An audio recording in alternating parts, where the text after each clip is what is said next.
But exciseman Dighton was sharp as a hawk, and he managed to get Jamie Broadbent to talk. And his evidence sent David Hartley to York to languish and lie in the prison. Unhindered for years they had practised their art, but William Dighton, well, he'd upset their cart, and prison for Hartley was only the start. He'd soon have them all in confinement.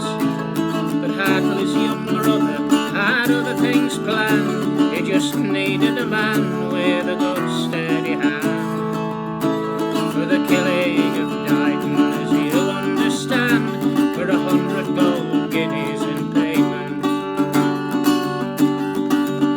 Robert Thomas told Hartley to worry no more. Him and Normington had little fear of the law. Just give us the money, we'll settle the score, then all of your troubles are ended. So pistols and shot were procured with all speed. Thomas and Normington soon were agreed to set out one night and perform the foul deed, for the coining trade must be defended. On the 9th of November and late in the day, as Dayton rode past where the murderers lay, little knowing that death was a heartbeat away for a man who was doing his duty.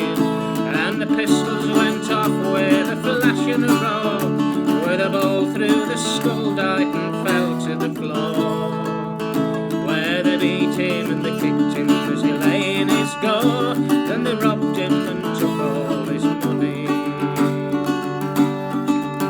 They left Dighton sprawled in his blood in the lane, breathing his last in the cold and the rain. The Hartleys no longer in trouble again, there was nobody left to oppose them. Now the result of the murder was not what they thought, for the exciseman's killers were eagerly sought. And many a coiner till justice was brought, now the wheels of the law were in motion.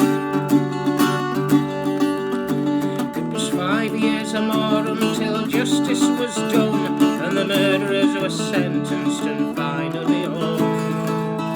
All lifeless and limp, for an hour they swung, now sent to the Lord for their judgment.